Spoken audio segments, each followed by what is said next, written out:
Stop, fine tempo di preparazione.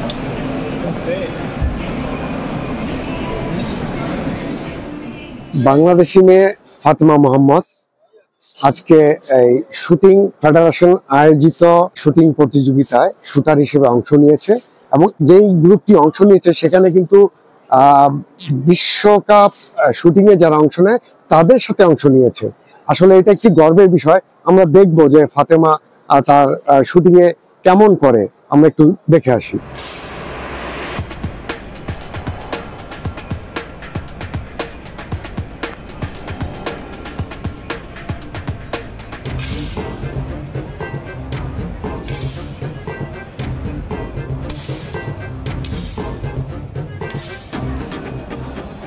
আমি হইছি ফাতেমা মোহাম্মদ। আমি এখানে আজকে তোমাদের সাথে আসছি শুটিং এর জন্য একটা ফেস্টিভ্যাল। আমার জন্ম হয়েছে এখানে ইতালিতে।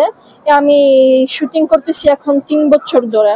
13তম হয়েছি। আমার এখানে বিভাগে ভেনেটোয় হয়েছি প্রথম। আমার অনেক ভালো লাগতেছে, কেন এখানে আমি নতুন এক্সপেরিয়েন্স করতে পারতেছি।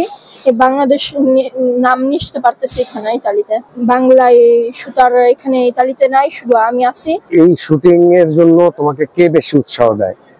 আমার ফ্রেন্ডস গুলা, আমার আম্মু আব্বু সব স্টার্ট করছে এখান, ওদের সব আমাকে স্টার্ট করছে। এটা ওদের আমাকে দেখছে কখন ফেল করতাম কখন ভালো করতাম, ওদের সবসময় আমার জন্য থাকছে এখানে। আমি ইতালিতে আছি, ত্রেভিজো শহরে। আমার মেয়ে ইতালির শুটিং ফেডারেশনের একজন সদস্য। সে এবছর অনূর্ধ্ব-16-তে অংশ নিয়ে সমগ্র ইতালিতে 13তম স্থান অধিকার করেছে। তাছাড়া সে আমাদের বিভাগীয় শহরে সে প্রথম স্থান অধিকার করে আছে। আলহামদুলিল্লাহ, আমার মেয়ে খুব ভালো করে খেলতেছে। সবাই আমার মেয়ের জন্য দোয়া করবেন যেন সে ভবিষ্যতে ভালো একজন শুটার হতে পারে।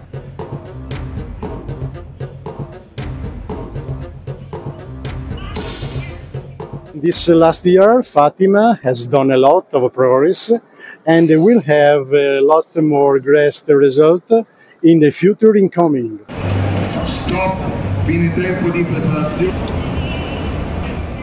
প্রথম বাংলাদেশি শুটার হিসেবে ফাতেমা ইতিমধ্যে ইতালিতে তার যোগ্যতা দিয়ে একটি স্থান করে নিয়েছেন, পরিচিত করেছেন বাংলাদেশের মুখ উজ্জ্বল। ফাতেমার ভবিষ্যৎ পরিকল্পনা এই শুটার হিসেবে নিজেকে প্রতিষ্ঠিত করা এবং বাংলাদেশের নাম উজ্জ্বল করা।